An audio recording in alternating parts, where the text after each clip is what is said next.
If an apex predator wants to hunt you, it usually relies on physical superiority. Claws, teeth, and overwhelming strength are the traditional tools of survival. But the most dangerous entities do not need to overpower you. They just need you to invite them in. Imagine looking across a room and seeing your closest friend, your spouse, or your child. They speak with the exact same voice you have known for years. They know your deepest, most intimate secrets. But the entity wearing their face is not human, and it never was. This form of psychological infiltration is the ultimate weapon of the creature known as the Rakshasa. Most cultures have stories of shapeshifters, but this entity operates on a fundamentally different level. Its power isn't merely physical transformation. It is the manipulation of reality itself, an ancient concept known as Maya. The creature doesn't just change its skin, it changes your perception. It alters the light, the sound, and the memories of the space around you. By the time you realize the person standing in front of you is a mirage, the trap has already closed. But the most unsettling part of this entity isn't its ability to steal a face. It is a fundamental paradox built into its very name. The word Rakshasa contains a linguistic contradiction that linguists and historians have debated for generations. The term translates simultaneously to that which causes harm and that which must be protected against. Yet, the root of the word means the exact opposite: to protect or to guard. How can a single word mean both the ultimate threat and the ultimate protector?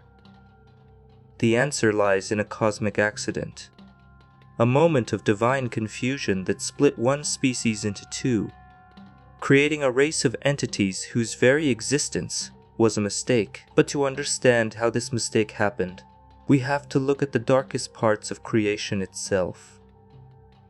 To find the true origin of these entities, we have to examine ancient texts that date back thousands of years. But what we find there isn't a typical tale of demons rising from the underworld. Instead, it is a story of extreme, suffocating hunger. According to the ancient Markandeya Purana, the supreme creator of the universe, Brahma, was in the process of shaping the cosmos. He had already forged the celestial beings, the ancestors, and mortal humanity. But the act of creation took a physical toll. Exhausted and surrounded by the primordial night, the creator was suddenly overcome by an intense, ravenous hunger. In this moment of vulnerability, his own dark emotions, the chaotic energy known as tamas, leaked from his body and took physical form. Out of the darkness materialized emaciated, horrific figures with long, tangled beards, driven entirely by the same maddening starvation that had birthed them. Driven by primal instinct, these newly formed entities turned toward the only source of sustenance available in the void, the very god who had just created them. As they surged forward to consume their maker, two distinct cries echoed through the darkness. One group of creatures screamed, "Rakshama," which translates to "save us" or "let us protect him." The other group, lost in their bloodlust, shrieked, "Yakshama," meaning "let us devour him." The ancient texts note a chilling detail. The cry of "let us devour" was actually a phonetic mispronunciation of a different verb, born from the chaos of the moment. But words spoken at the dawn of time have power. The beings who screamed for protection became the Rakshasas, forever bearing a name rooted in guardianship, even as their nature drove them to violence. Those who wanted to devour became the Yakshas.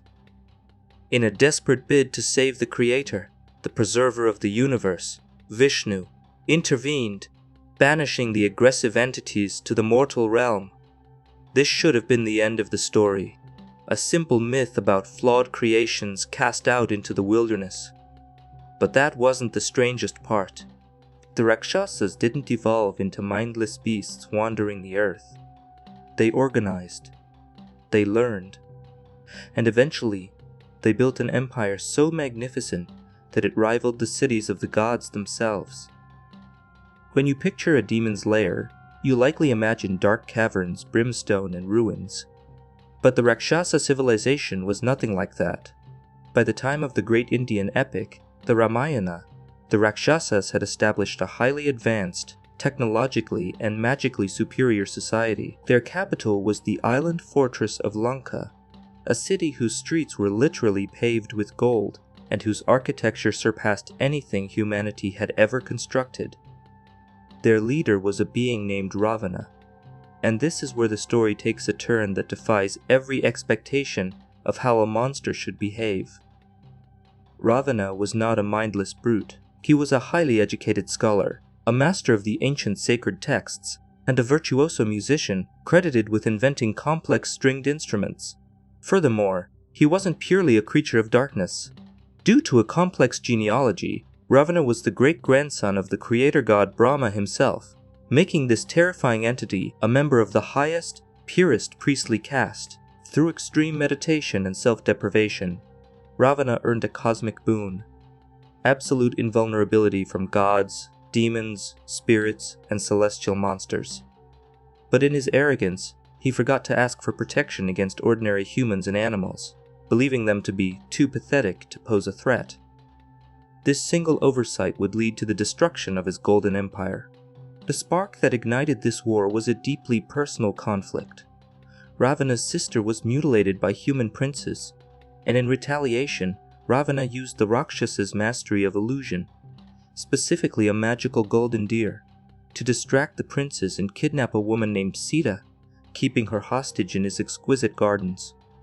Yet one detail doesn't fit the narrative of absolute evil. Inside the golden city of Lanka, Ravana's own brothers proved that Rakshasas possessed a moral compass. His younger brother, Vibhishana, was a pious being who begged Ravana to return the hostage and follow the path of righteousness. When Ravana refused, Vibhishana defected, eventually helping to tear down his own brother's empire. Another brother, a towering giant, knew Ravana was wrong but chose to fight and die purely out of tragic loyalty to his homeland. These were not flat villains, they were complex, tragic figures caught in a cosmic play. But the truly unsettling part comes later. For centuries, Orthodox texts claimed the hostage, Sita, was a divine incarnation born from the earth itself. However, deep within alternative regional texts lies a revelation that changes the legend forever. If you look into the Jain versions of the epic, or the obscure text known as the Adbhuta Ramayana, the story of the kidnapping takes on a horrifying, almost unthinkable dimension. In these suppressed variations of the myth, Sita was not born from the earth. She was the biological daughter of Ravana himself. According to this narrative, court astrologers prophesied that Ravana's first child would bring about the absolute annihilation of the Rakshasa Empire. Terrified of his own bloodline, Ravana ordered the infant to be abandoned in a distant land, where she was eventually found and raised by a human king. Years later, blinded by arrogance and unaware of her true identity, Ravana kidnapped his own biological daughter. This reframes the entire epic. It is no longer just a classic tale of a hero rescuing a maiden from a monster. It is a devastating tragedy of Shakespearean proportions, where a father's attempt to cheat fate directly triggers the very apocalypse he was trying to avoid. This startling alternative history highlights how fluid the identity of the Rakshasa truly is. They are whatever the storyteller needs them to be: violent guardians, cultured scholars, tragic kings, or agents of karma. But what happened next pushed the boundaries of the legend even further. In fact, a radical philosophical movement would emerge that completely rewrote their biology, claiming they were never monsters in the first place. Sometime between the 1st and 3rd centuries, a radical thinker named Vimalasuri decided that the popular stories of magic, shape, shifting, and golden deer were utterly ridiculous. Operating within the Jain tradition, a belief system centered on extreme logic and absolute non-violence, he rewrote the entire mythology to remove the supernatural elements. In his groundbreaking text, the Pomakaria, Vimalasuri stated outright that the previous stories were filled with absurdities and lies. He offered a rationalization that stripped away the horror, but introduced a profound moral weight. According to this new version, the The Rakshasas were not demons at all.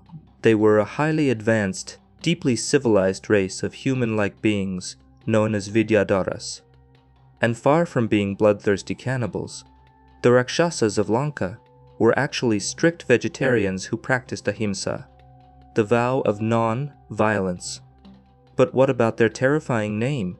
Vaimalasuri claimed the word Rakshasa was simply a family surname, an homage to an ancient noble ancestor, not a description of their diet, and Ravana's infamous 10 heads? The text explains this as a simple optical illusion. When Ravana was a child, his mother gave him a magnificent necklace containing 9 massive polished gems. When he wore it, his face reflected in the stones 9 times. People saw the reflections and nicknamed him the 10-faced king. In this pacifist universe, the Rakshasa king was an evil overlord. He was a devout, deeply spiritual human who simply made one catastrophic mistake by giving in to passion. The ending of this version is completely inverted. The human heroes who kill Ravana are the ones punished, sent to hell for the karmic crime of taking a life, while the Rakshasas are mourned as victims. That should have been the final evolution of the story. A creature born as a primal fear in the dark, transformed into an empire builder, and finally rationalized into a tragic, noble human. However, the legend becomes much darker, not because of ancient history, but because of what the modern world did to it. If you ask millions of people today what a Rakshasa looks like, they won't describe a shape, shifting phantom, or a civilized vegetarian scholar. They will describe a creature wearing fine silk clothing, possessing the head of a Bengal tiger, and sporting hands that are completely inverted, with the palms facing outward and the fingers bending backward. They will also tell you that the only way to kill this creature is by shooting it with a blessed crossbow bolt. None of these details exist in ancient mythology. Not a single one. So how did a deeply complex, millennia-old philosophical entity turn into a tiger-headed man vulnerable to medieval European weaponry? The answer is a bizarre game of cultural telephone that began in 1974 with an American television show, the cult classic television series Kolchak.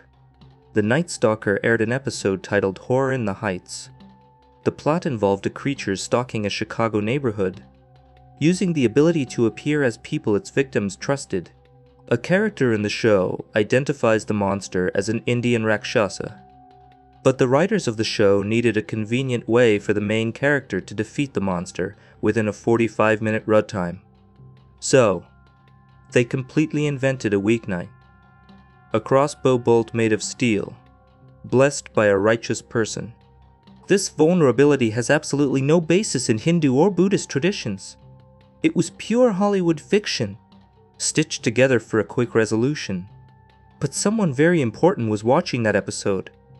Gary Gygax, the co-creator of the legendary tabletop game Dungeons & Dragons, was a massive fan of the Kolchak series. Fascinated by the creature in the episode, Gygax ripped the concept straight from the television screen and dropped it into his game's official rulebook in the late 1970. He kept the fictional weakness to crossbow bolts, but the visual design required something more striking than the hairy beast shown on television. 3. A bizarre misinterpretation of regional Bengali folklore, where entirely different local spirits were said to have backward feet, or where actual tigers were believed to be shape-shifting wizards. The game developers gave the Rakshasa its now iconic tiger head and bizarrely inverted hands. This single tabletop rulebook permanently mutated the myth. Today, video games, novels, and millions of role players completely accept this fabricated version of the creature. The deep theological questions of karma and cosmic duty were erased, replaced by a cool monster design and a specific weapon requirement. Yet, this modern mutation hides an even more uncomfortable truth.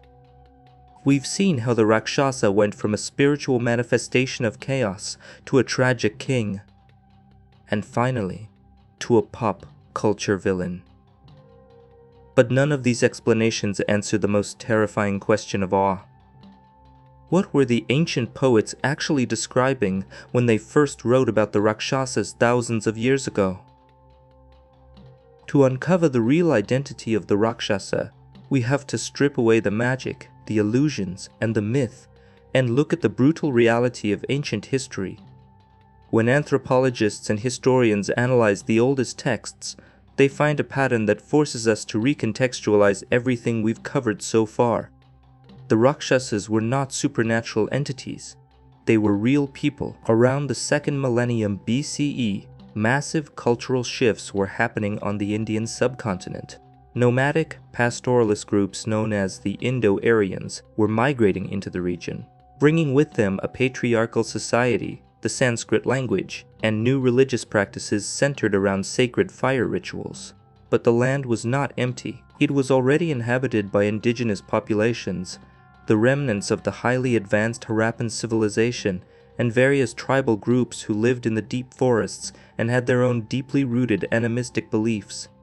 A clash of civilizations was inevitable. The migrating groups possessed different physical features and lighter skin tones compared to the indigenous tribes, as the newcomers pushed the native populations out of the fertile plains and deeper into the impenetrable jungles. A powerful psychological mechanism took hold: the demonization of the other. When the ancient texts describe the heroic, fair-skinned gods and princes battling dark, monstrous Rakshasas in the forests, historians argue that this is actually a mythologized, hyper-exaggerated account of real territorial warfare. The native tribes, known today as Akdivasi, fought desperately to protect their ancestral lands. From the perspective of the invaders, these guerrilla fighters, launching ambushes from the dense jungle, seemed to appear and disappear like magic. The descriptions of Rakshasas disrupting sacred fire rituals and eating raw meat weren't accounts of supernatural evil. They were deliberate propaganda. By painting the indigenous people as grotesque, unholy monsters who violated the cosmic order, the conquering society justified their violent expansion and the strict social hierarchies they were establishing. Suddenly, the linguistic paradox of their name makes perfect, heartbreaking sense. To the invaders writing the history, they were Rakshasa, harm, an injury, a threat to be eradicated. But to themselves, to their families, and to their ancient homeland, they were Raksh, the protectors, the guardians holding the line against the end of their world. When we trace the lineage of the Rakshasa, we are not tracking the footprint of a monster.